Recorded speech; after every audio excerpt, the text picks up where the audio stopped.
really obviously pleased with the victory. Pleased how it came about, pleased the effort, pleased at the preparation. Akron, we knew, was very strong on defense and had really played good defense all year long. I thought we had a great plan on offense. I thought we really put our kids in the best position for success. I think we used, we're not necessarily an up-tempo team, but I think we used tempo to our advantage Saturday when the opportunity arose, and I think we wore down Akron's defense. At times, I think they had some tired troops out there, and that allowed us to have even more success offensively. Obviously, 0-0 at the end of the first quarter. Kind of thought, that's how I know the last game was high scoring, but I kind of thought it was going to be a little lower scoring. We deferred to put our defense on the field, trying to get some field position, thinking we'd get some stops. But it's 0-0, kind of plugging along, kind of how I think it's going to go. And then offense puts together a 17-play drive. And that, to me, that's the key drive of the game. I know the outcome's 41-17, but we go on a 17-play, 70-some-yard drive, convert third downs, convert third and longs, convert third and shorts. Kenny Young had a short pass on 3rd and 9, and he turns it into first down. We hit Mayak on another one. So a really nice drive and kind of got our offense, our confidence going. Put together another nice drive right after that, and you're sitting 14-0 with 4 minutes to go in the first half, and you're feeling pretty good. Credit to Akron, the one drive they really put together the whole game was then they moved the ball down the field and scored and got it to 14-7. And then, unfortunately, it's right before the half, we throw a pick, and they drive down. I thought our defense did a good job of holding them to a field goal there, and it's 14-10. So instead of having a little breathing room, it's right back where we started, basically. Second half, we get a stop. We're going to have really good field position about midfield if we just catch the ball and hold on to it. And we don't secure the ball well enough, and they make a good hit, and it pops out. It goes right to a guy on the other team. And at that point, you're thinking, we can't catch a break. It's just the fumble. A lot of people fumble, and the other team doesn't even get it. Pops right to a really good athlete, one of their linebackers who's a really good player, and he takes it in, and all of a sudden you're sitting 17-14 on the road. You had a 14-0 lead. And, there's a lot of doubts that can creep in your mind. And obviously from that point on, we scored every point the rest of the game. So offense immediately responds and puts together a really nice drive. And then defense gets stops after stops after stops. And Koenig takes over with 4 straight turnovers. I've never really seen, I'm sure it's happened, but I've never been a part of something where one kid creates 4 turnovers in 4 straight possessions. Even 4 turnovers in a game is pretty ridiculous, but He disguises the coverage good, and he comes off the edge clean and bats one that Brody makes a heck of a play on, and then he gets a batted ball, and he makes a heck of a play on a diving interception. And then he strips the next one and recovers the next one. And then the last one was the easiest. They kind of hit him in the chest with the pass. He was open, and they hit him. So we laugh about the last one. I don't give him as much credit for that one. But unbelievable sequence for any player, let alone in a 21-17 game. It wasn't like it was a blowout and he made a bunch of plays. And we talked about all week about playing through. You guys always ask about, hey, can you respond? And when, you're down 17-14, it's 21-17, you go in the fourth quarter. And we talked about you got to keep playing. You got to keep making plays. You can't worry about the situation or the timing.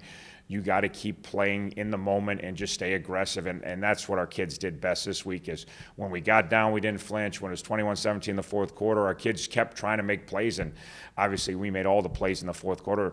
Took what was a very close game and made it look like from the score sheet, a not very close game, but anybody that was there knows it was a dogfight for 3 quarters. And then obviously we put our offense on some short fields, and our offense took advantage of and finished the deal and put points on the board. So really good road win, really good win when you have a lead and then you don't have a lead, and it seems like they got the momentum, but they don't really have the momentum because your kids keep playing.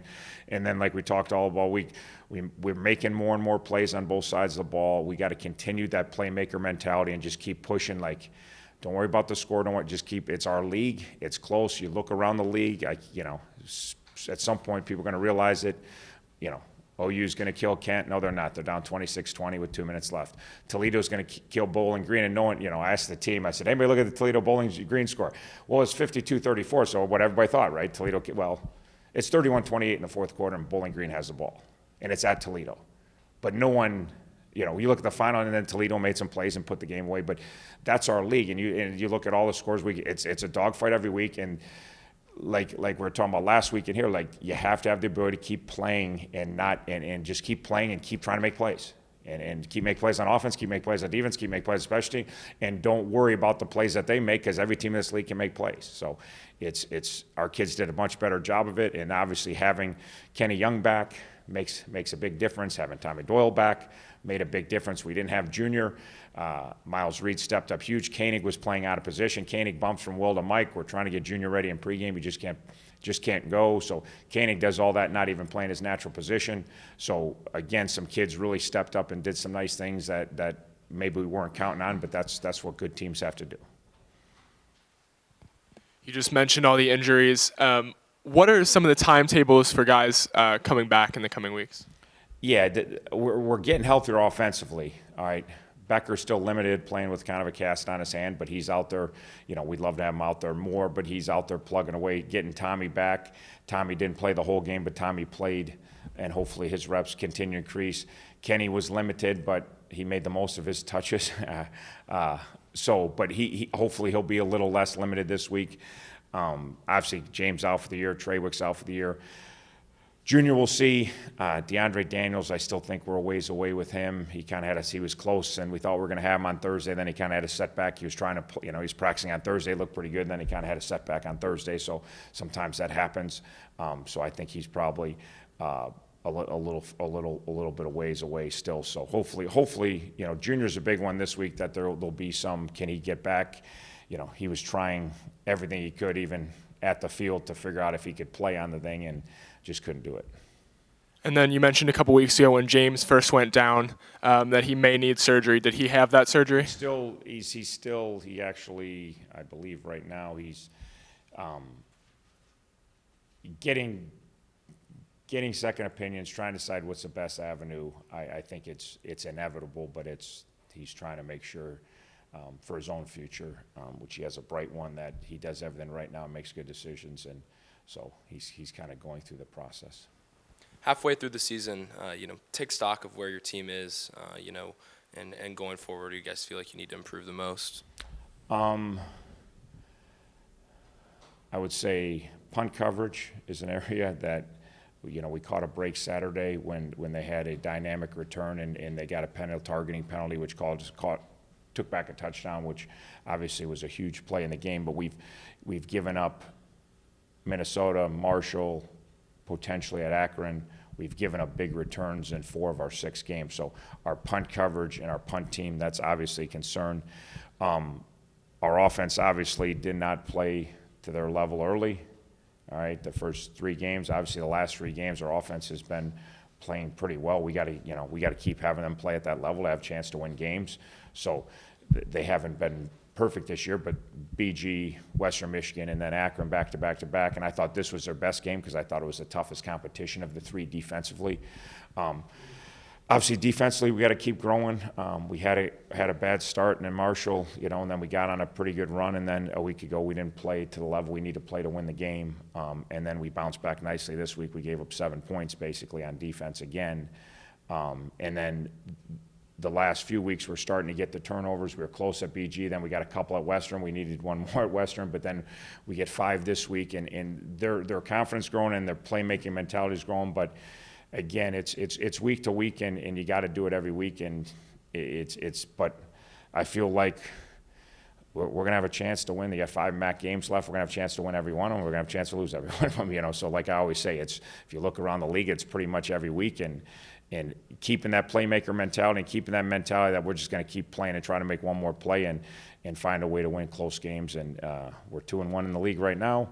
Got an opportunity at home against a crazy improved Kent State team to try to go 3-1. So they played really good football and shoulda, woulda, coulda won the game a week ago. And OU made it really nice last drive and pulled it out. So but we're heading in the right direction and we're getting a little bit healthier.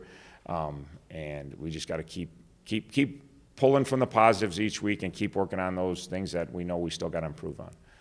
How big is it for your team, especially from a confidence standpoint, like you said, in the fourth quarter 21-17 game, to be able to pull away like you guys did and finish a game? Yeah, it's always big, and it's bigger when you're sitting at 1-4, and it's bigger when you just had a gut-wrenching 40-39 loss. I mean, that's just part of human nature. Of our preparation has been really good. We've come ready to play.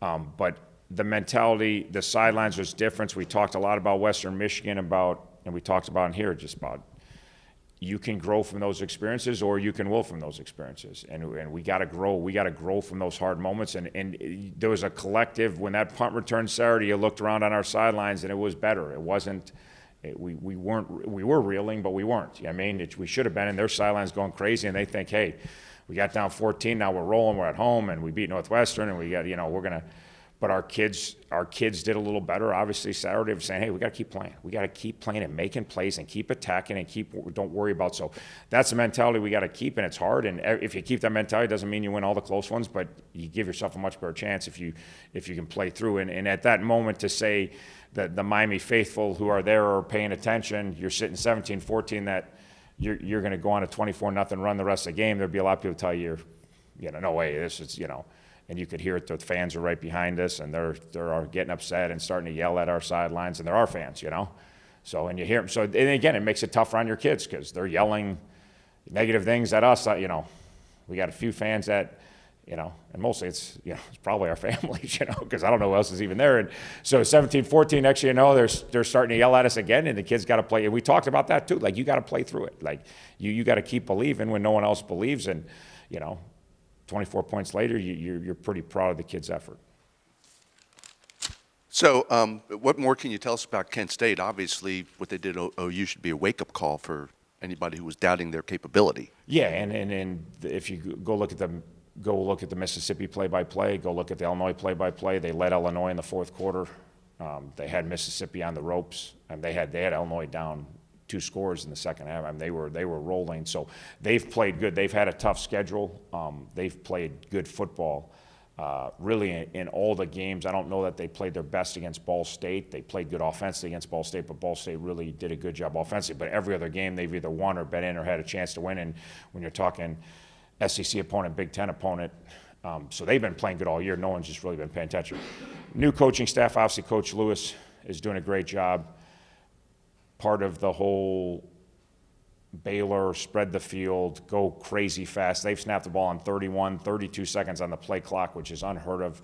So they spread the field. They're really good at running it because they get you spread out and they run the ball. The tempo, helped us last week running the ball. The tempo helps them because they get tired D-line and linebackers and they hit you before. And then obviously they're known for throwing the football and they're really good. They got a transfer quarterback who was a national recruit out of high school who ended up choosing Auburn. And obviously didn't work out there and ended up at a junior college and then ends up at Kent State. So the combination of Coach Lewis coming in, his staff coming in and changing what they're doing offensively and the structure that's been really, really productive for scoring points for a lot of years. That he's Eastern Illinois, then he was at Bowling Green, then he was at Syracuse, and it's been proven effective to put points on the board. Doesn't matter who you play. And then you get a national recruit at quarterback that has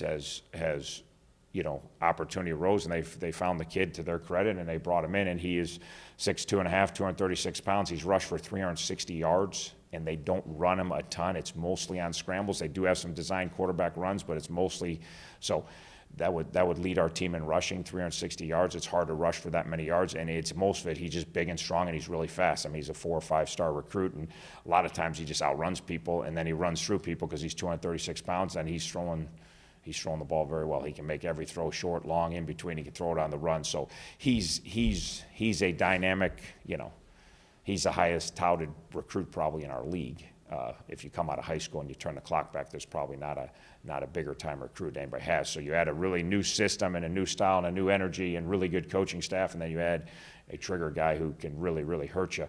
So offensively, they've been really good. They've moved the ball and produced points on everybody.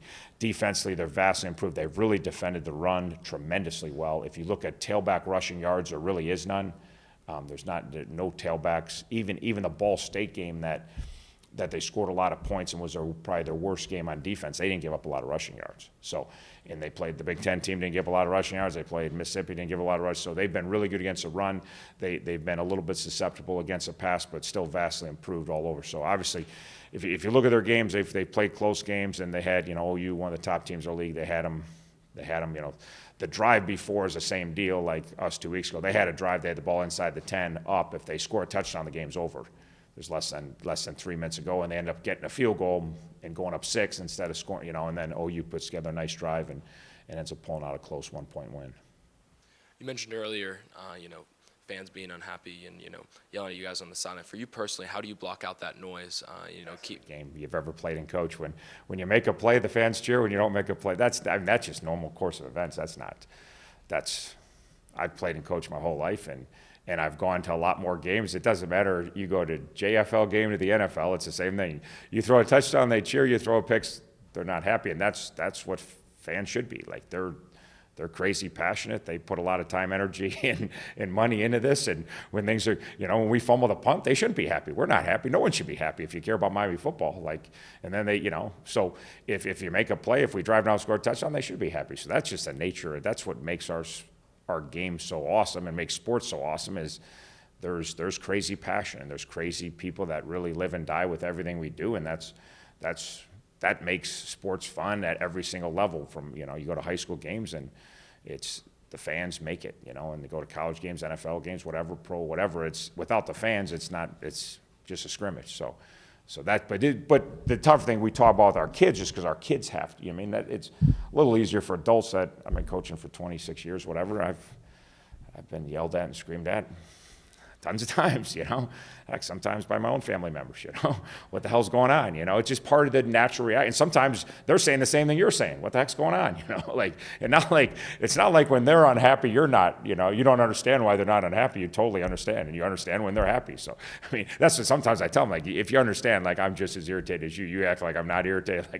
I'm with you, you should be upset. And so, but for kids, they just got to learn to play through those moments, and we talked a lot about after Western, we didn't feel like we did a good enough job in certain times in the second half of Western of just not looking at the score and worrying about what's happening, but just play to make the next play. Get in position, get the call, get lined up, and go and make them earn it and play aggressive all the time and not play not to lose, which can happen at a lot of times when you lose a little bit of your confidence. You get back on your heels and you hope and pray it doesn't go bad. Well, it usually goes bad then, as we all know. So.